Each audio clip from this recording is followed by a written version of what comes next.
Aspectos del desarrollo de niños de 5 años, incluido su estilo de aprender. Los 5 años son el fin del bebé, época en que los padres les resulta a la vez satisfactoria y perturbadora.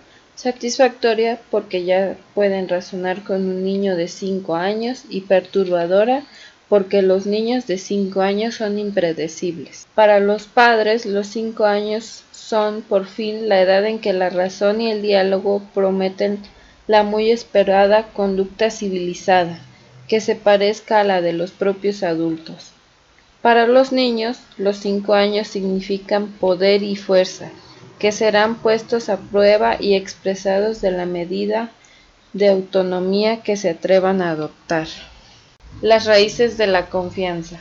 Los niños de 5 años están tan complacidos consigo mismos por sus nuevos poderes que a menudo se fijan obstáculos físicos simplemente para disfrutar mejor de sus aptitudes corporales. A los niños les gusta realizar y construir cosas, son activos, a menudo inquietos y muy ruidosos.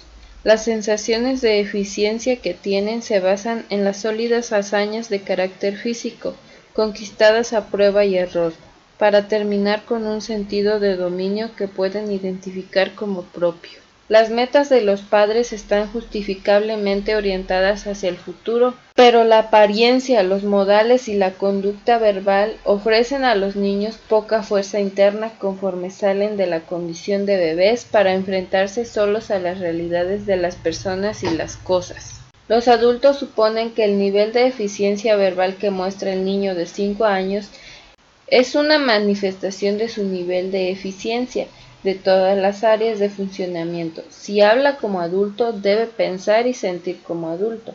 Sin embargo, se sabe que niños de 5 años, aunque tengan buen vocabulario, lloran a gritos, con sollozos desgarradores cuando se sienten frustrados o decepcionados. Y es muy usual que inmediatamente después de haber impresionado a un adulto con su conocimiento, en una corriente de energía verbal, puedan soltar un bofetón o un puntapié a otro niño. Los niños avanzan mediante infinitas variaciones de error en temas supuestamente ya comprendidos. La conducta contradictoria es común a los 5 años y seguirá exasperando a los padres durante otros muchos años. Contradicciones del desarrollo. La presión actual por hacer que se lea y se escriba en el jardín de niños es un ejemplo oportuno.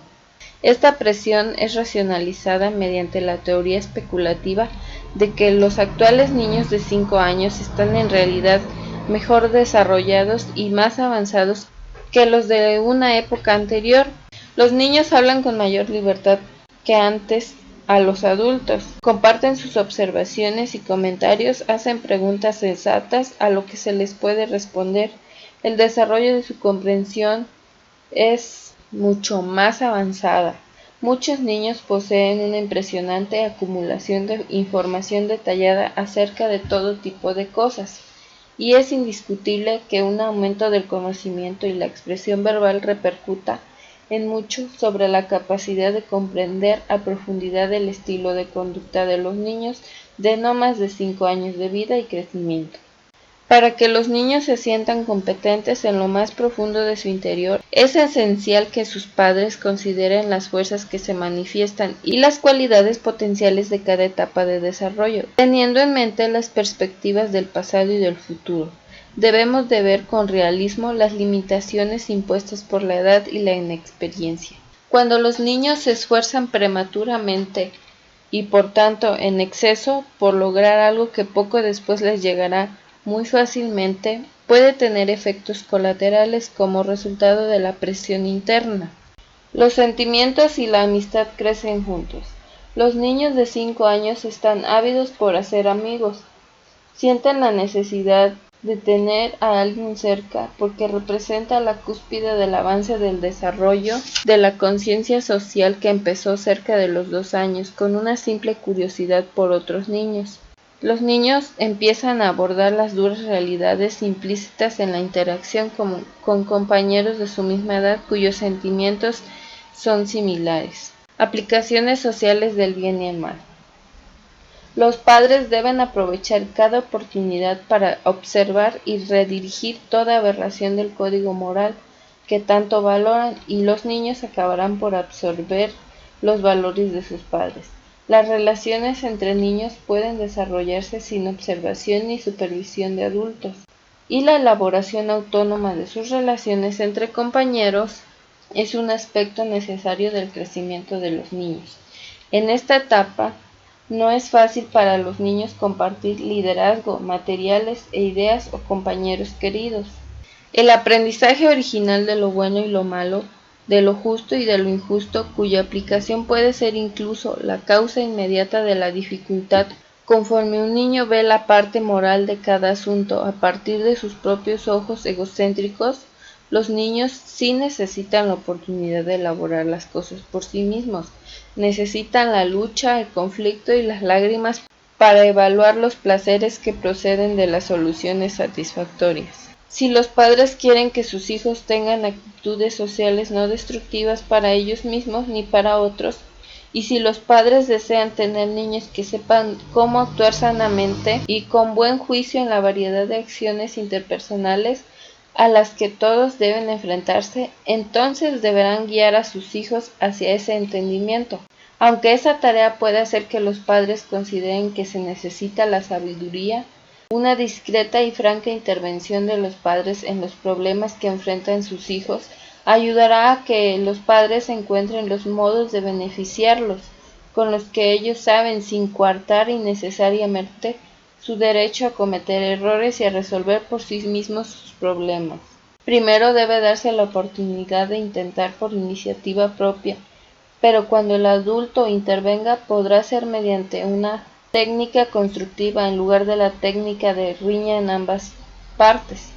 Cuando los niños reciben la ayuda de los adultos para reconocer lo que es justo, razonable y resoluble en relación con las necesidades de otros niños en una situación de juego, su nexo con la realidad y por tanto con la salud mental se fortalece de manera importante. Aunque los niños pequeños verbalizan los mandatos, las prohibiciones y la moral de los adultos, se comportan según son sus sentimientos. La realidad subjetiva contra la objetiva. El modo en que el sentimiento determina la percepción en esta etapa de la niñez refleja una cierta confusión acerca de las realidades interna y externa, confusión que se manifiesta de varias maneras. A la vida interna suele llamársele la vida de fantasía del niño, e incluye no solo los sentimientos. Se debe ayudar a los niños a diferenciar entre la vida interna y la realidad exterior, de modo que aunque puedan gozar de ambas, tengan en claro en sus mentes cuál es cuál. La fuerza del mundo interno de sentimientos del niño debe ser reconocida y dirigida hacia una conducta social aceptable. Mentes activas. Los niños de 5 años aprenden con notable facilidad. Casi todo sirve para su curiosidad y su interés, pero casi todo se refiere principalmente a aquello que percibe por medio de sus ojos, oídos, nariz, boca y dedos. Cuando ellos mismos desean aprender algo, continúan valiéndose de sus sentidos para examinar e investigar.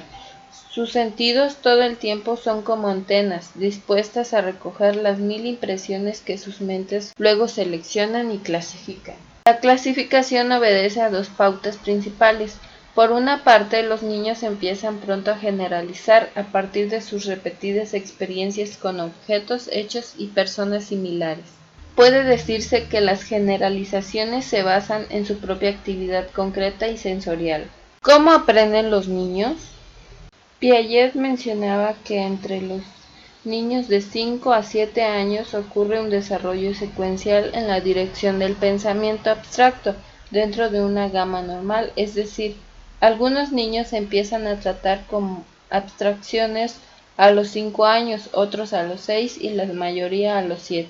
Los procesos de pensamiento, según Piaget, caen en un rango similar de gamas de edad, algunos de ellos por diferencias genéticas, como ritmo de crecimiento, otros debido a la oportunidad de desarrollar las capacidades innatas que tiene cada persona. Pero, ¿cuáles son las experiencias que ayudan a la maduración? Con base en este contexto, debemos contemplar ahora el jardín de niños, la experiencia escolar de niños de 5 años. El hecho de que aprenden viendo, oyendo, tocando y gustando no hace menos precisa la información o menos válido el estilo de aprendizaje. Los diferentes modos de aprender pueden favorecer el desarrollo intelectual y quienes se haya tomado el esfuerzo y el trabajo de estudiar a niños pequeños habrá visto que el aprendizaje intelectual más importante en esta etapa ocurre en la acción y por medio de los sentidos. Los niños hacen la transición de un estilo de aprendizaje más concreto a uno más abstracto, en su propio momento y a su ritmo. Para comprender cómo el programa de juegos del jardín de niños y sus materiales ayudan a utilizar el conocimiento logrado por sus sentidos, debemos de darle un nuevo sentido a la palabra aprendizaje. Los educadores que han trabajado con niños pequeños se preocupan más por cómo fomentar y apoyar la curiosidad de los niños que por cuándo y cómo enseñarles.